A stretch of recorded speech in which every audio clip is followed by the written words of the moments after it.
Hello and welcome into another reality check here on the Matt O'Leary NY YouTube channel. I am Matt O'Leary, and I'm joined by my good buddy Jets Chaos, aka Jeremy. What is going on, my friend? What is up? Here we are. Devastating week. Devastating Monday night. No question about it. Still sputtering, still recovering. Yeah, it still hasn't worn off. Usually by the time if they play Sunday, by the time Wednesday rolls around, I feel like I usually have put the loss behind me. But since we're pushed back a day, it's really more like a Tuesday in my recovery process from a loss. So I'm still not quite there. Pretty frustrated. I think we start there. We're gonna get into essentially a stock up, stock down kind of situation. But I think we start with some of the main storylines out of this Miami game. I haven't talked to you since the game happened, so I wanted to hear just your thoughts from Monday night. So the first thing I went on my own channel and did a little reaction and said this, and I'll say it again. You know, I never want to use refereeing and officiating as an excuse, because I think that good teams leave no doubt, right? So and most of the time will take away the officials' chance of impacting the game. But I will say Monday night was particularly upsetting when you take a touchdown off the board on a call that you would not have made against any other wide receiver in the NFL. I've seen so much worse than that. So it's bothersome, and it was angry, and it's upsetting. And it's like a lot of people in Green Bean Stream were saying, oh, you guys are making excuses, you're getting killed, whatever it was. It's not that. It's not about it's about at least wanting fairness with our team, right? At least wanting a fair shot. So that was upsetting. The personnel decisions and the thing I'm most upset about that game, obviously, there's the bad penalties, the illegal shifts or whatever, that is just inexcusable. And it's anguish is what I feel when I think of that.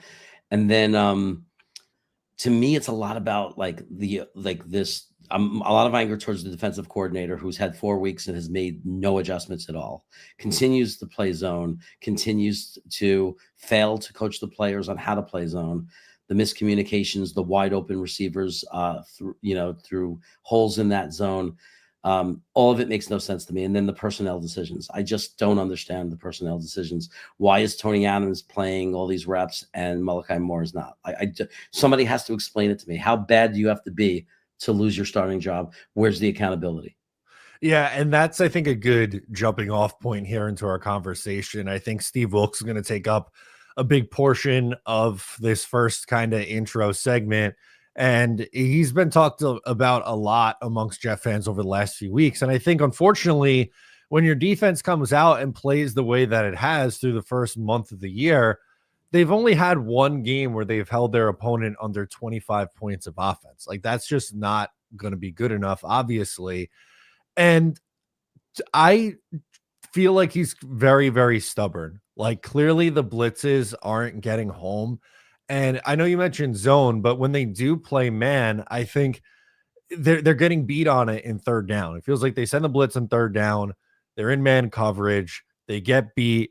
And like, okay, we got to start the process over again. Now it's first down. And then they're getting beat everywhere. Yeah. It's frustrating. But I don't know if you feel this way or not, but the third downs feel so much worse. It feels like they can't get the ball off a third down, but they usually do okay on first and second down. I think that is the difference between winning and losing teams. I mean, like we could talk about it, winning and losing, and being a winning team and a losing team from a lot of different perspectives, right? Like you could talk about it from scheme, this, that. There's a million different ways to talk about the difference between winners and losers. One of them that you could talk about is third down. Winning teams make the big plays on third down. Yeah. Right? And losing teams don't. No, or they commit penalties when they do. They commit some stupid penalty, and on 3rd and 19, suddenly you had them at 3rd and 29, I think, and now it's first down. It's turn. To me, it's the equivalent of a turnover when something like that happens. Yeah, and you mentioned penalties too. They had 13 penalties in this game, 101 yards of penalty yardage, and 3 turnovers on top of that. So you really have no chance. If you're going to turn the ball over 3 times and have over 100 yards of penalties, you're not going to beat anybody. And I think what bothers me the most too from Monday night is at least you kind of had this built-in excuse the first 3 weeks with your opponents. You're playing 3 teams that were playoff teams a year ago. Buffalo's the class of the AFC. Tampa Bay wins the NFC South every year. They're just not on the same, the rosters aren't in the same place. Well, Miami was 0-3. They're not a very good football team. I don't think they looked great in this game, to be honest with you. They made a lot of mistakes, but the Jets couldn't capitalize on any of the mistakes that Miami made because of all the turnovers and because of all the penalties. And it's just frustrating. Yeah, it's frustrating. And it's like, I'm like, man, sometimes it feels like our defense was good enough. Like we are making plays, like we're finding a way. And then, and 3rd and 12 comes up and, first down. And it's not even hard. That's the problem. It's not taking a brilliant play or an amazing play by the other team, by our opponents. It's just an easy pass to a guy running across the field wide open. They bit so hard on that play action rollout play that Miami kept doing over and over and over again. And shout out to Joe Blewett. He does a really good job with the tape. He's always tweeting out clips. He's a good follow on Twitter. And there were 8 Jets crashing down to try to tackle Devon Achane. And I think it was Jalen Waddle just running across the field with nobody within 15 yards of him, just wide open. Could not be an easier read for Tua. I mean, it's almost like I feel the frustration of watching I have a friend whose son plays in high school football, and it's like the criticism or the feedback I give him. Like, I don't say it out loud. I'm not that kind of person, but I say to him, I say, yo, man, this coach, like, does he know how to coach the defense? Look at the over pursuit. Nobody knows how to hold a lane. Nobody knows how to seal an edge. Everybody's just doing one thing, no communication. It's not a team. It's just an individual 11 guys trying to tackle somebody individually, but not as a unit. And it's amazing to have to think that about our team. But there were a couple of plays I always say about the play you're thinking of, and there was a couple others even from the week before where you can play Bad News Bears music. Like I almost wanted to play because you see all the Jets having to turn around. Oh no, misdirection. And then like it looks foolish. And to me, that is 100% coaching. Yeah, like there's no, because we get into arguments like that. No, it's the players. No one who knows anything about football can say that when you see an entire team misdirected and chase and then turning around and looking foolish, that's coaching. That is coaching. 100%. Yeah, this is what First State Jets is saying. He says our guys always over pursue. This isn't new. That's been the issue for this team through the first 4 weeks of the year on defense. They over pursue like crazy, and undisciplined is another great word that Ryder and Talen's PA chimes in and says. I don't know if this one is necessarily on coaching or if it's just the players doesn't have good football IQ. We talked about turnovers. One of the guys who had a turnover was Isaiah Williams to open up the third quarter or the second half of this game. How nuts did the fair catch at the 2-yard line drive you, Jeremy? I wish I had a camera on you to see your reaction for that one.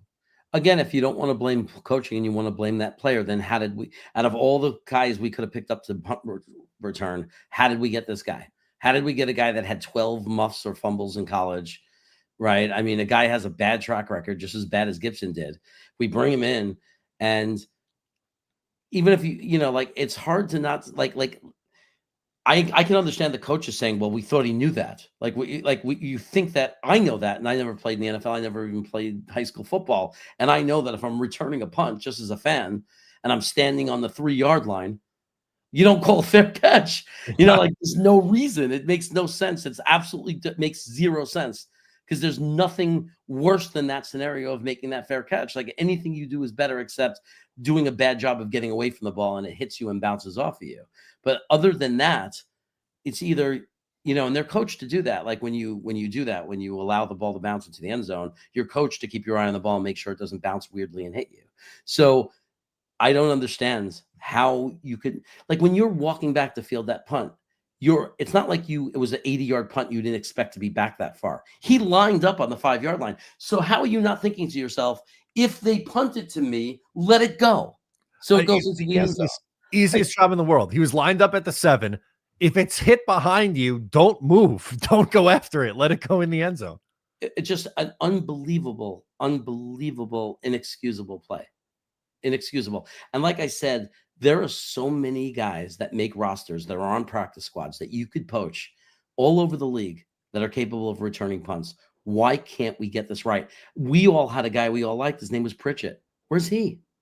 Yeah, I don't know how they can't elevate him from the practice Like, squad. I don't understand. We had a guy, we all wanted him originally. Like, what happened to this guy? How do they keep finding these guys that are just as bad as you can be? Yeah, what the next one after the next is worse than the last. It's really remarkable, actually. A few super chats that I want to get into. Thank you, NY Guy 89 says, on a positive note, Mason Taylor looking solid after 4 games, 11 catches, 108 yards, 9.8 average yards. Not great, but solid. I thought this was by far his best game, Jeremy. Well, and let's be fair, because people were saying, oh, he's a bust, he's this and that. We weren't using him. It's not up to the tight end to call the plays. It's not their fault if the balls, if the plays, like, it's not like he was not getting open and they were showing, oh, look, like did anybody see any film showing Mason Taylor going out for passes and failing to create space and not getting open? The first time that we decided to use our tight end to give him a chance, he delivered. I'm going to judge him on just that game because this is the first game that we really utilized him and made him a part of the game plan. And did he drop anything? Did he drop a pass? No. I don't think he didn't. When I watched his college tape, I don't remember seeing him drop a pass. That was my thing on him. He's a vacuum. Yeah, the only issue, which we saw a little bit in this game, he's not very good yards after the catch. He fell down a couple of times. Yeah, and he wasn't in college either. That's not what he did. And he was not a yak guy in college. But you know what? If you're catching first downs, if you're beyond the first down marker, it's 3rd and 8. You catch a 9-yard pass. I don't care about yak. Oh, I agree. That'll be Garrett Wilson. That'll be Breece Hall. Other weapons might be the yak guys. We need a guy who we know does not drop the ball. This team is aching for that. And here you have, because even Garrett drops it, right? But this guy, Mason Taylor, I watched tons of footage of him in college. And now we're seeing it in the NFL. Rarely drops the ball. He's a vacuum. And let him be that, and we're happy. Because he's also blocking pretty well. I was watching the All-22. He's hitting blocks as well. So this is what we wanted, an all-around tight end, that not just receiving or not just blocking. This is a guy that does both. I think he's going to develop into a very good tight end in this league. No, I agree with you. And I think we have to remember, too, he's 21 years old. He's a very, very young prospect. And they didn't, like you said, they didn't really use him the first few weeks. He had 1 target in week 1. It was a catch for 20 yards. 2 targets, 1 catch in week 2 for 5 yards. Last week, he was targeted a little bit more, but it was all check down stuff really from Tyrod. So 4 catches, 18 yards. This week, targeted 7 times, the most he's been so far. 5 catches, 65 yards. To me, Jeremy, he's becoming the second pass catching option in this offense. Yeah, and the difference of those receptions the first few weeks to Monday night was those first few weeks is what you said. They were check downs. Mm-hmm. Right, versus now he's running routes. Now he's being, he might still be checked down, but he's moving. It's like he's the second option. He's not just standing there 5 yards out as an emergency valve. He's actually running a route. Yeah, no, I definitely agree that it's a positive. I'm glad NY Guy shouted that one out. We got to the positives a little sooner. I want everyone to know the second half an hour of the show, we were going to turn the show towards positive. We were not planning on being negative for an hour. Now, Dano is hanging out with us. He says, construction site, lunch or not, I always need reality check. Dano, thanks so much for hanging out with us. It's dude, I got a picture of Dano in his construction hat holding his little bag lunch. It's adorable. Like a kid on his first day of school. Yeah. I like that. A little positivity in here. I feel like we should get back to some more of this Steve Wilks stuff because they can't go into this game against Dallas and just copy paste what they've done the past 4 weeks. I know they're not a great team. They're 1-2-1, right? Dallas through their first 4 games. They put up 40 against Green Bay, and that's without their best offensive player in CeeDee Lamb. Then CeeDee Lamb's not going to play again this week, but I have, as of right now, if they don't change anything, I have very little faith that the Jets are going to be able to do anything defensively against this Cowboys offense. I have zero faith right now. I mean, I'm I'm preparing for a shellacking. The only way we can win this game is if it's 35-34, because imagine the first drive we did Monday night against Miami, but Allen doesn't fumble the ball and we score a touchdown. Imagine that took how many minutes? The quarter was almost over by the time that right? I mean, it was like we ate up like 7-8 minutes. So imagine a game where we could put together 3 or 4 drives like that and eat up 32-34 minutes of the game on literally 3 to 4 scoring drives, 2 touchdowns, 2 field goals, 20 points, right? And then the rest of the game where we can get the crazy fast touchdown or a passing touchdown or whatever. And then that's how I could see how Dallas wouldn't score. The only way they wouldn't score is that we just don't give them the time to score a lot. So this few times they have the ball, the goal is make them take a long time to score. This way we stay in the game. Yeah. You know, the only way to beat them is we literally have to score every time we get the ball practically, or eat up clock every time we get the ball. If we give the ball back to them fast, or what we did against Miami, what we did against Pittsburgh, we turn the ball over, give them the ball back fast, we're done. We're done. They're going to put up tons of points. I agree. Vance, I see your super chat. I'll get to it in a second. I just want to make this point, piggybacking off of what Jeremy was saying there with the Cowboys game coming up. You saw it a little bit with Miami, right? Because there was a huge swing in this game when you're down 3-0, right? And you're trying to go down the field, trying to get points, and you have this unbelievable drive. It could have been, it was this close. It was 1 yard away from being the best drive of the season. They are running the ball at will. Braylon Allen's getting chunk plays. Breece Hall's getting chunk plays. Justin Fields is tucking it and running. It was just like the first drive against Pittsburgh, where it was 10 runs versus 1 pass. And then the fumble, it's recovered on the 4-yard line, and they go 96 yards the other way and score a touchdown. Now you're down in this game. The Jets aren't really built to play offensively when they're down. They need to come out and keep pace with Dallas, or dare I say, even play with a lead, because then you could lean into the run game and what they really want to do. And they haven't been in that script since game 1 of the season. I know it was the beginning of the game, but that play, man, just sucked the life out of us. It's always more than one play. It's always a whole game. But like, if you want to pick a couple of really, through my 3 plays is they take the touchdown away from Garrett. And that's the refs. The punt returner fair catching, that was a big deal, because you felt the life come out of the team when he did that. You saw the look of the sideline, and like that was like deflating when he did that. And then that play, that Braylon Allen fumble, even though it was in the first drive of the game, people say, "Oh, plenty of times to recover from that." And it's not about that; it's psychological. That was such a kick in the gut, and that was a 14-point swing. We don't score the touchdown; they walk down the field and go up 10-0. So instead of 7-3 Jets, it's 10-0 Miami. It's huge. That's a huge difference. And who knows what Miami's defense would have looked like after that, right? If they go, or offense even, if they go down the field and they let the Jets go right down and score. I was saying it all week. Mike McDaniel has 1 foot out the door. They could have rolled over and died after that, right? The word is called momentum, and it's a real thing. It's a real thing. So you got to put in that factor of that fumble took all the momentum away, and it gave them momentum, and it lasted a long time, and it put us down in the dumps. And you have to account for that. That fumble just killed us, because it's so deflating. And it was like, just like we as fans are feeling it. You don't think the players are feeling it? Oh my God, really? This happened to us again?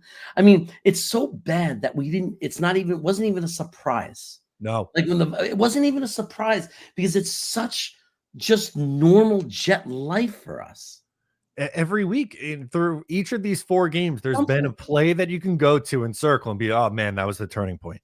Xavier Gibson fumble, Michael Clemens roughing the passer. Yeah. This week, last week in week 3 against Tampa, you have a few different options. Maybe the pick 6 is the best example of that before the end of the half, but it's that play, that it's the turning point. It's like, oh well, I knew that I didn't know we lost the game, but I knew that they were going to come back and score. I knew that. Like, I felt that, because they had all that momentum and our defense is trash.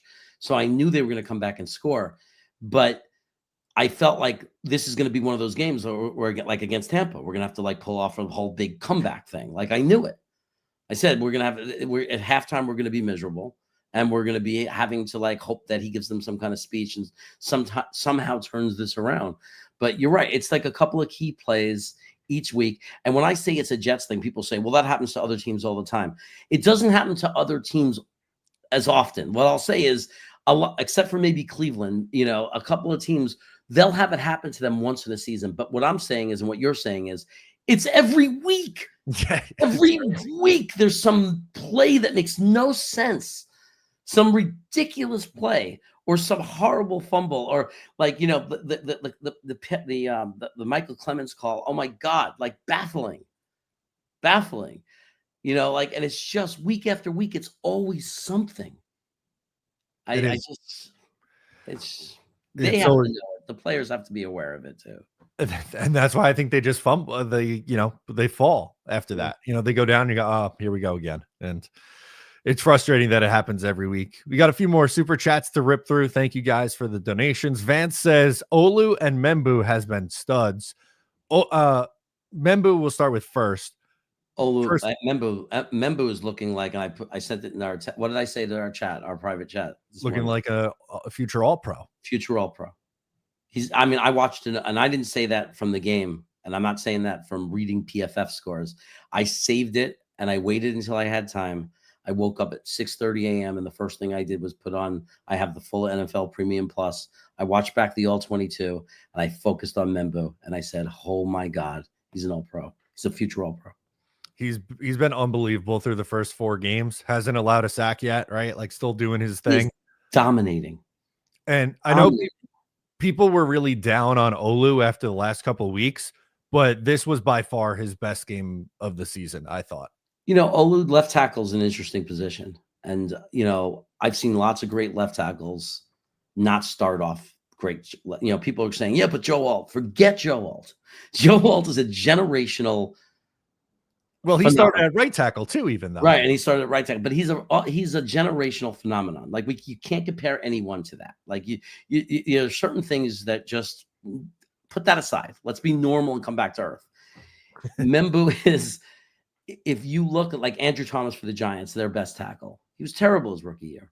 Olu has been better than him. Olu's first 18 starts, I think he's like at 18 starts now, maybe somewhere between 16 and 20 starts, have been much better than a lot of very good all-pro tackles in this league. Like it's not uncommon for somebody to come into the league as a tackle and have to develop a little and not be, amazing. And what I'm seeing from Olu is a lot of great reps and then a little inconsistency with some reps where it's going to be development. Like he's going to get more experience and not be fooled. And I don't see it as a physical ability thing where he's being overpowered and he's, or out athleted where he's not athletic enough. I think it's just experience. And I'm very confident that Olu's going to be an excellent left tackle. Very good. And I think that Membou is going to be an All-Pro. Yeah. Olu, he's played in 19 games, but he's only started 11. So it's even less than we thought initially there. So it's not technically his rookie season, but it's not like he's played a full 16, 17 games under his belt.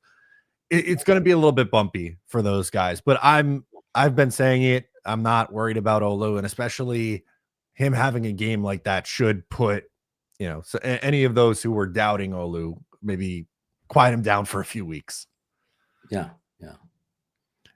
I think that, do you guys have fun plans on 11/22? Yeah, I love this one. Jake Asman chimes in, friend of the show. Do you guys have any fun plans on 11/22? Yeah. I got both Jake's and Jeremy's RSVP to the big wedding, the O'Leary wedding 2025. It's going to be Jake Asman and Jets Chaos hobnobbing, holding little plates and pulling little hors d'oeuvres off trays and hobnobbing.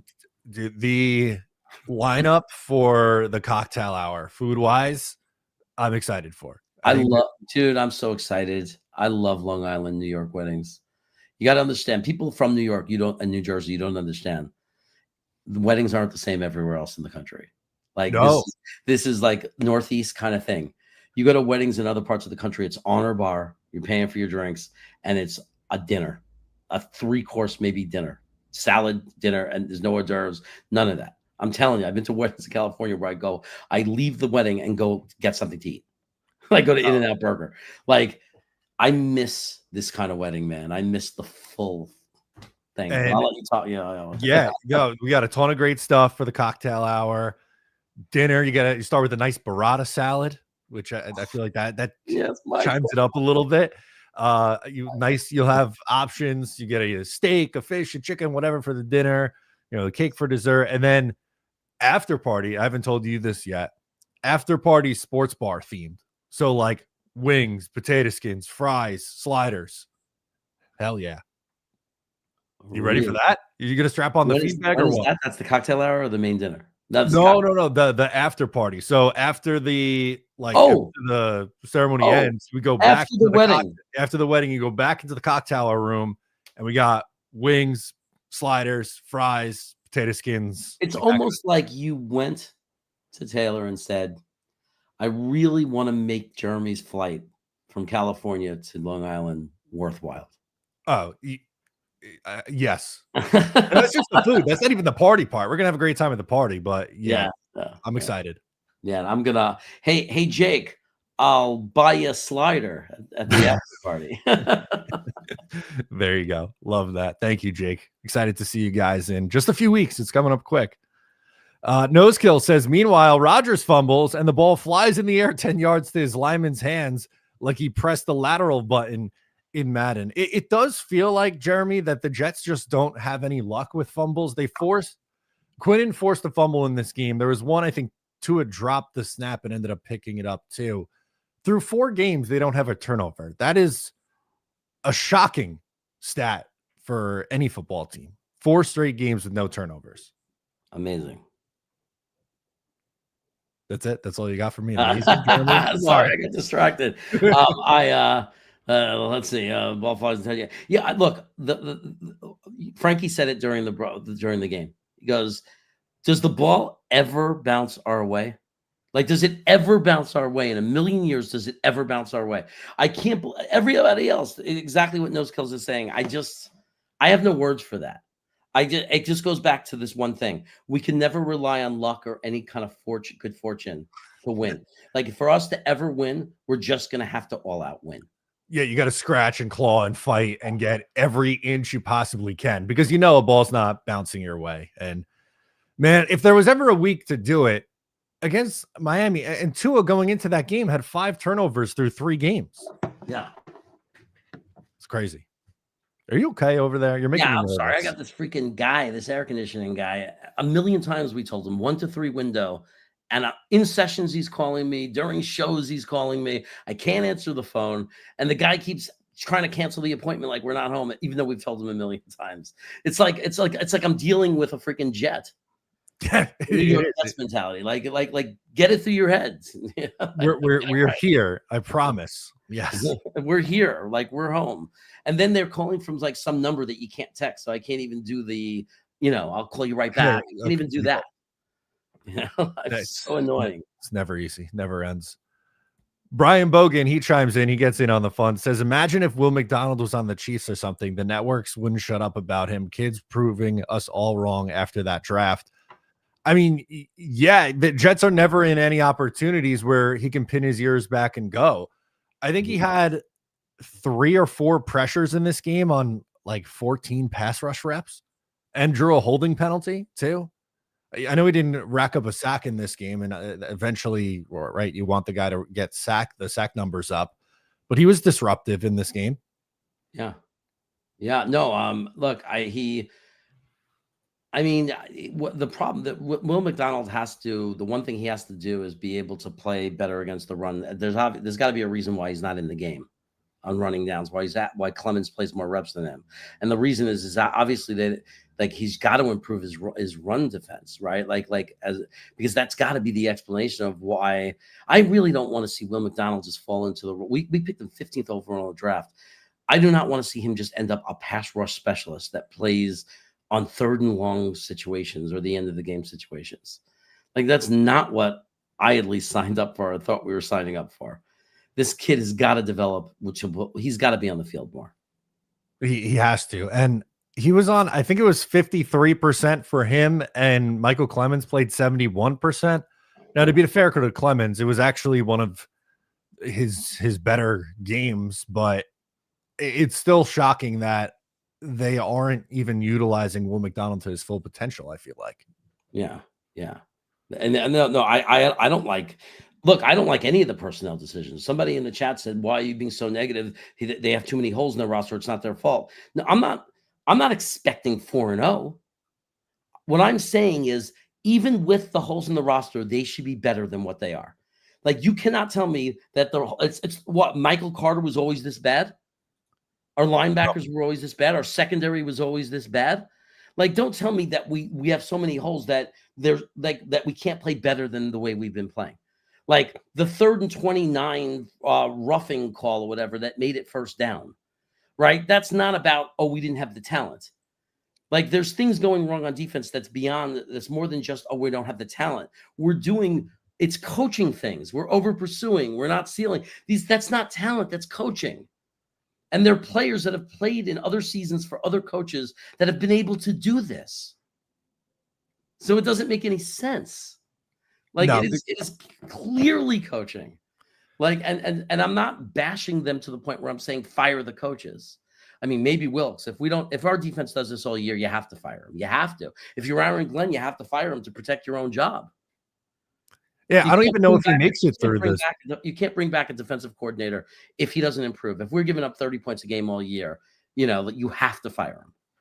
I mean, it might not that he would be fired in season, but we might get to a point soon where Aaron Glenn goes, I got to take over the play calling because this is just not cutting it. That's how it starts. Right. But eventually I do agree with you. I would not be shocked if he is a casualty after the season. We'll get into more of your comments and some Armand Membou talk in the second half of the show. Wanted to mention that we're brought to you by Sleeper. Get a $100 deposit match up to $100 when you use promo code Sleeper. They have more props than any other daily fantasy site out there. It's super easy to use. You just pick 2 or more of your favorite players. You could do a pregame or even live. And from there, you just got to pick, are they going to get more or less rushing yards, passing yards, touchdowns? It's a lot of fun to put those together. They're also doing a new promo right now, which we'll be talking about this month. No deposit, but you can still get $20 of free play. So sign up using promo code O'Leary over on Sleeper and get in on the action. We've been making picks for every game so far, and we're going to continue doing that throughout the course of the season. All right, let's get back into it. Jeremy, we wanted to do some positive. And with the super chats, we ended up doing some positive earlier in the show than I think we originally anticipated. But the main positive today, I think, was Armand Membou that we wanted to discuss. Yeah. Look, Membou, man, future All Pro.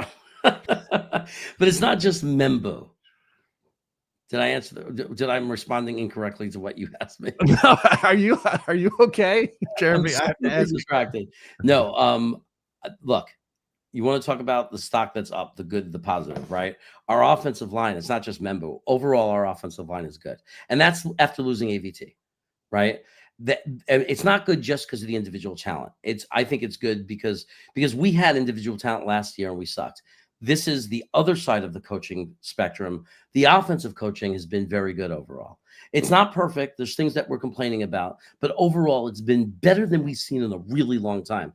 And the offensive line right now, it's not just individual talent. Look at the plays. When I'm watching it back on the All-22, they're sweeping. This guy's going here. They're stunting. They're doing all these weird things, and it's working. Really well-designed blocking schemes that's creating holes. It's more than just the individual players. We have a real offensive coaching staff now. That's positive. We definitely have things to build on. We finally have a good offensive line and good offensive coaching. We finally are a team that if we keep adding the right kind of talent, we can score real points. We just need more weapons. And then with quarterback, I'm going to stay quiet until the end of the year until I give the big, this is what we have to do at quarterback. Yeah, and I still want to wait the remaining 4 14 games, 13 games left before we're, saying decisively what you're going to do at quarterback. And, we may all have our opinions right now, but I think the most fair thing you could do is let it play out. With Justin, though, I know they don't have great wide receivers outside of Garrett Wilson. They have a really, really, really good number one receiver, and they're very weak beyond that from wide receiver 2 down the rest of the way. But with the offensive line play that he has and that he's been getting, plus Garrett Wilson, plus the running back room, plus Mason Taylor, you're kind of in a spot where you can fairly evaluate it. It's not like when Sam Darnold was here in 2018 through 2020, and you had so many people going, well, yes, he hasn't played well, but it's the offensive line and it's the weapons. And you don't really have that with Justin Fields. And I think the offensive line's a big reason for it. Yeah. The offensive line is, and we've waited so long for that not to be the problem. It kind of sucks because there were times where I feel in the last 4 years, if we would have had this kind of offensive line, we could have been really good.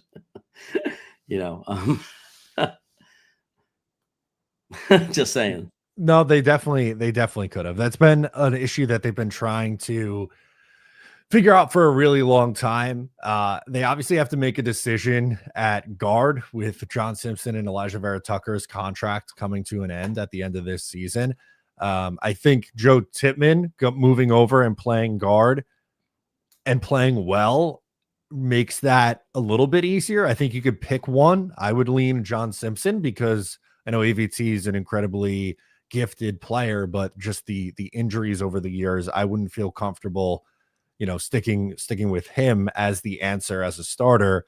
But with Simpson, he's been one of the better free agent signings in recent years. If they decide to keep John Simpson and then you have Joe Tippmann at guard, now you just go into the draft or even free agency if you wanted to and say either we're keeping Josh Myers if he keeps playing well the rest of the season, or we could draft somebody on day 2. I was going to say, if I'm the GM, I'm extending Simpson now. I don't know what they're waiting for. I would have done it in training camp. I'm extending Simpson. I'm making him our guard. I'm keeping Joe Tippmann where he is because it's so much easier to fill the center hole than it is a guard hole. It just is. Price-wise, money-wise, if you're talking free agency or in the draft. Look at draft history. There are guards who go in the first round. Very rarely you have a guy like Lindegaard or whatever his name is. You might have guys centers that go in the first round, but it's rare. Center is the kind of position, man. If sometimes you get a top 3 center in the draft in the 3rd round, so it's, and then you keep Josh Myers. So you have Myers. So you draft a guy in the 3rd round at center, if there's a guy, or even 2nd round, if there's a guy you really love, right? I'm not a big fan of drafting a center in the 2nd round because I think we're going to have bigger needs, but 3rd round, you get a center and you have Josh Myers as your safety valve because we're functioning with Josh Myers, but then you take a chance to improve. 3rd round, get the center, keep things the way they are. I like the line the way it is. I mean, even if you bring in that young center and he's not ready, go bring it back with the 5 that are playing right now. Yeah, I'm totally good with bringing back the 5 that you have right now. It's working until it's either if it stops working, then maybe adjust. But if it's working, yeah, totally. I'm okay with bringing back Josh Myers and John Simpson and saying this is going to be our line for the next 3 to 5 years. I think that makes a ton of sense. Yeah. So I think the offensive line is set because I don't think it's going to be difficult to do what we just said. I think it would have to be them screwing up, like if they mess this up. And I think the way they're going to mess it up is they're going to let this guy they're going to let Simpson become a free agent, and then we're going to lose him. That's what I'm afraid of. Extend him. The guy's never been paid. You don't think he's signing a deal the second he gets offered some real money?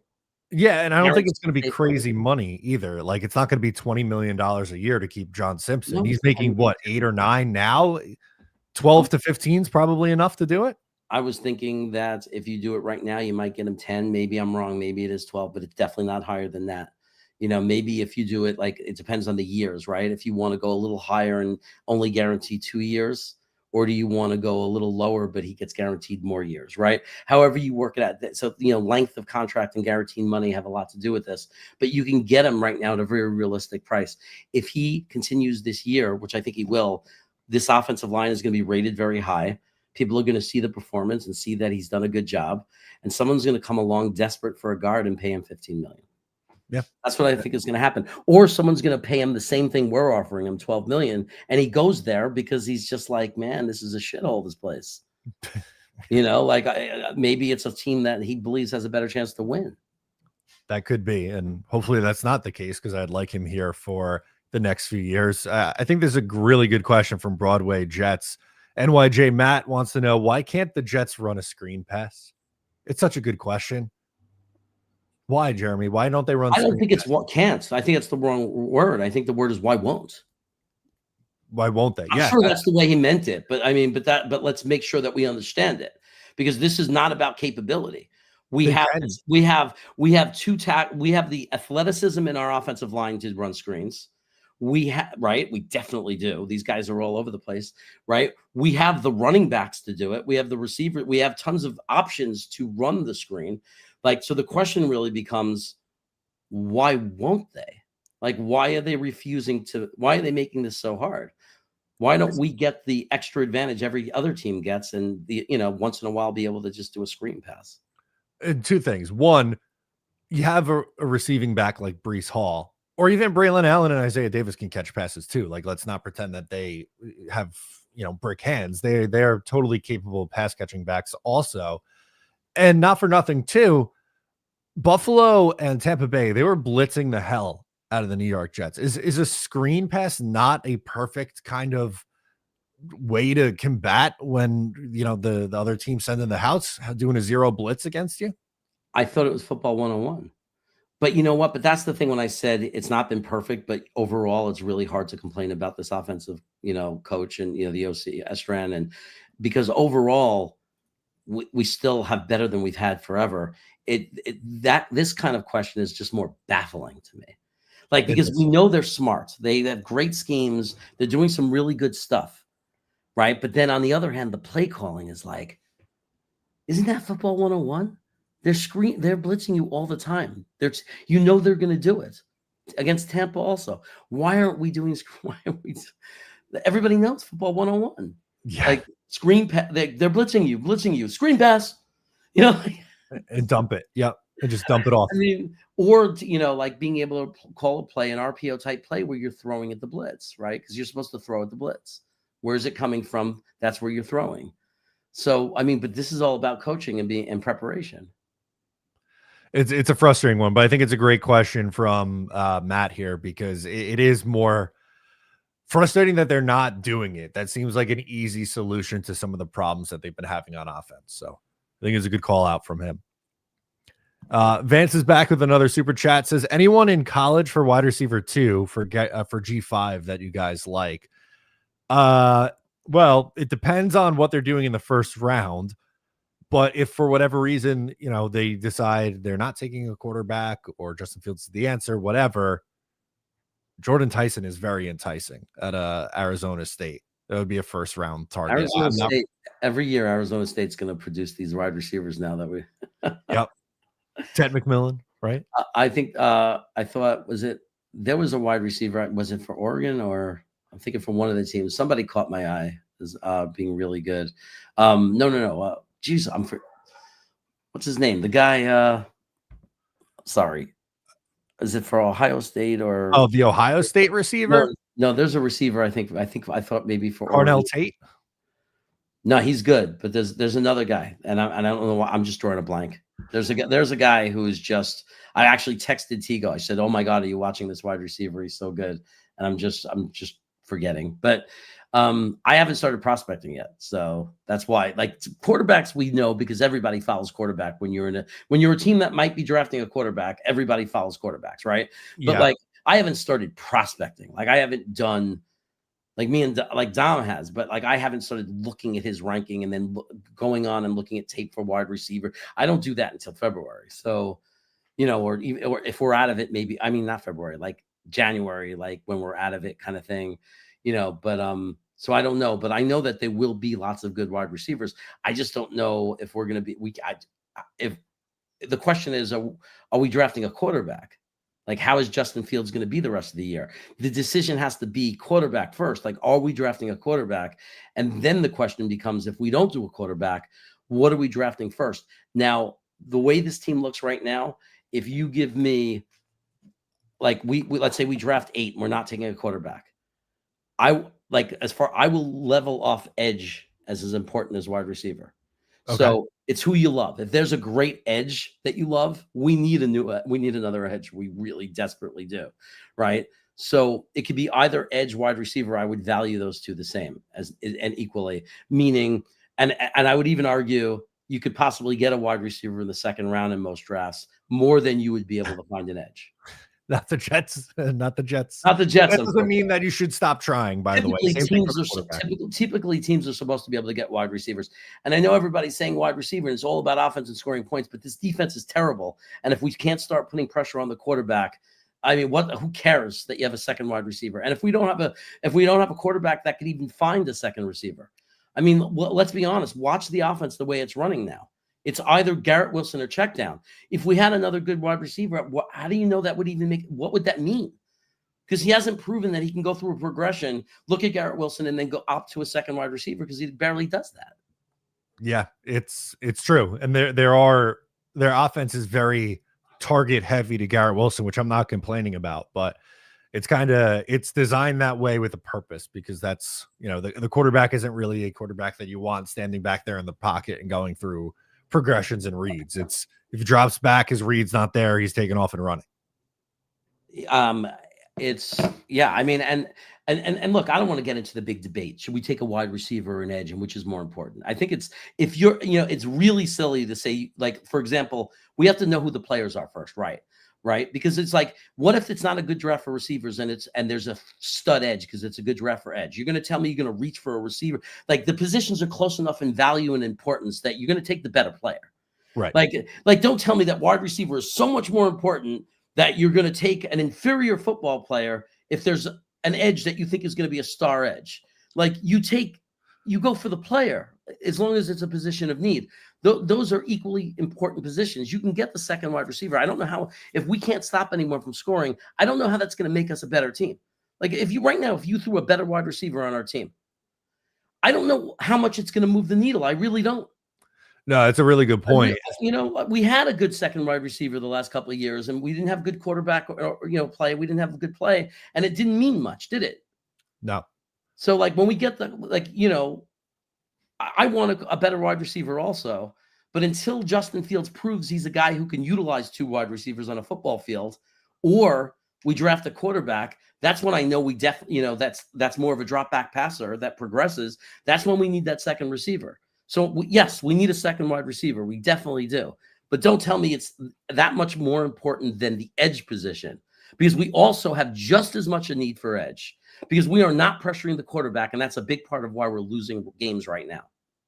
Yeah. And I mean, not for nothing too, the Jets had Devontae Adams and Garrett Wilson last year, and they still won 5 games.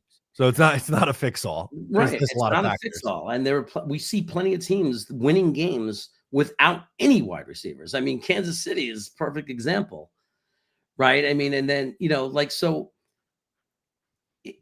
if you have a good quarterback and a good offensive line, even just good receivers are going to be very effective weapons, right? Sure. There are plenty of teams that have proven that. If you just if you have a really good quarterback and a good offensive line, guys who are not normally weapons will become weapons because they have time to get open. Right? That maybe they're not studs, but they have time to get open. I'm not anti-wide receiver. I really do want another one. But if there's a lot of needs, but if there's a wide receiver, I'm kind of happy, like, that I think is really good. And then there's like a edge that we're dreaming about, like an Abdul Carter type guy, or, maybe not even that level, but you know what I mean? Like a high level guy. Like, you have to go player, like star over position in that kind of case. Because both are positions of need, and both of those positions are going to have to be filled before we can expect to really compete. So they both have to be addressed at some point anyway. So why not just take in that moment the best player available? Best player available at a position of need, I think, is the correct draft take at that point. I wanted to go back a little bit. Kev chimed in earlier with this one, but we didn't get to it yet. says trading Brees or not, we're not winning with him. I think that's a conversation that's also going to come up a lot this year. 4 weeks through the season, has your mind changed on that? Where are you in the Brees Hall trade discussion? So here's the thing. I think that Brees is both overrated by some and underrated by others. I was one who overrated them. I mean, I don't think I overrated him before the injury. I think before the injury, he was what I thought he was. Some guys never recover. He never recovered. He's just not the same guy. He's never been. He's had games where he looks really good and games that he's not looking really good. What we call that is just an okay RB1 on a team. He's not special. He's not Saquon Barkley, right? He's not Henry. He's not elite. He looks elite on certain days, but if you're not consistent, then you can't put yourself in that level. For that reason, I'm not looking to trade Brees Hall, but if there's a team that's a contender that's willing to overpay because they think Brees Hall, like the Niners when they got McCaffrey, if there's a team out there that says, man, if we had Brees in our system, he would be awesome and he'd be everything that we need. Then I am definitely not against trading him in that situation. If someone's willing to pay pretty heavy. Right now, my problem with trading Brees is I just don't know what we'd get back and if it's worth it. That's the key to this. It depends on what you're getting back in return for Brees Hall. My other issue, I guess I'll say issue. I know it won't really matter in the grand scheme of things if the Jets are, God forbid, 0-6 after a couple weeks and Kansas City comes calling and offers a 3rd round pick or whatever. But I would really, really worry about this Jets offense just because they don't have a ton of good players on this offense at skill positions. And, Braylon Allen's hurt for, he's going on IR. That's at least 4 weeks. MCL sprain is usually 4 to 6 weeks. If you're trading Brees Hall, then it's Braylon Allen coming back off an injury, 4 weeks down the line, let's say. Isaiah Davis and question mark for running back 3. It makes me a little bit nervous. I'm not going to lie. It does. Yeah. I'm not going to do it unless they make it a trade. You can't, an offer you can't refuse. I don't, for anyone who says be realistic, no one's going to give you that, Jeremy. I know that's the point. That's my problem with trading him, because realistically, you might get someone who tries to get him for a 5th round pick, maybe a 4th round pick. And I don't know that that's enough. Even though we might not re-sign him and he's gone, you're saying, what's the point? Because I still want to win some football games and we still have to have some players. Unless you're saying totally tank the season, like you don't care at all about the season, you don't give a damn about this season, then I guess you could take a 4th round pick because you're going to lose him anyway. And if you're already saying that you don't care about the season, that philosophy makes sense. You don't care anyway. If you don't believe he's going to come back and be a Jet anyway, then you may as well get something. I understand that philosophy. But as far as still me not giving up and wanting to see this team win 6 games this year and find a way to turn it around a little in the back half of the season just to show some progress and give some confidence into the team, I'm thinking I'm going to need a 3rd rounder to say, screw all that 3rd rounder, I'm taking it. 3rd round is my price. If somebody went and said, we're giving you a 3rd rounder for Brees, I don't believe you can say no to that. And I totally get that. Going back to just my trepidations with it, if he goes to, let's say, a Kansas City, I could see him being in a good offense. I think Brees Hall could still be a very, very good football player. Maybe not the ceiling he had pre-injury 2022, but I think we see weeks where he performed like week 1 and week 4. Yeah. Weekly going forward with a good offensive team. Right. Is the plan to re-sign him? Then that becomes the question. Because if he's leaving anyway, all it really is about is this season. Like, does it matter at this point for this season? That's all the question is. If the plan is to re-sign him, if you're saying, are you a guy that says trade Brees Hall? But the other option is, am I a guy that wants to then? No, I don't want to. I want to sign him and have him for 3 more years. Totally different conversation. No, it is. And if they get to the conclusion that we're not going to re-sign Brees Hall, and they're 0-6 or 2-6 by the time the deadline rolls around, then yeah, you probably do have to make that decision. But it's not. I just don't think it's an easy one. I don't think it's as black and white as people are making it out to be. I don't know if he's over $8 million per year player. I mean, Saquon got like 12. Brees is not even in that category. Yeah, I'm trying to think if there was any big free agent running back signings from this past offseason.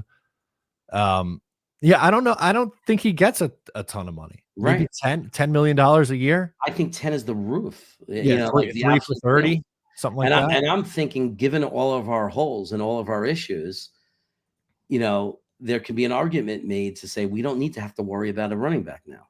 Allen hasn't looked good. Like, I'm not happy with I don't trust him as an RB1. So, I mean, what do we don't need another hole, another thing we have to fill. If you're telling me we could lock Brees up for 10 million a year, I'm thinking that, you know what I mean? Like, Yeah, maybe we don't need to have to worry about freaking finding a new running back now. and that's the thing too. Like, and Braylon on that first drive, that was probably the best he's looked all year. But to me, it's not like either Braylon Allen or Isaiah Davis have done enough where it's, oh, like this is obvious. They could just turn the keys to those two as the duo, and you're fine without Brees Hall. Yeah. Yeah. And Yeah, and people are making a point of if you could justify pay Stevens 12, yeah, you could definitely justify playing Brees, paying Brees 10. yeah, and that's You know, unfortunately the market for running backs, right? They don't get paid, but a shitty cornerback too is going to get $12 million a year, and Brees Hall is going to have to hold out and demand a trade to maybe get $10 million a year.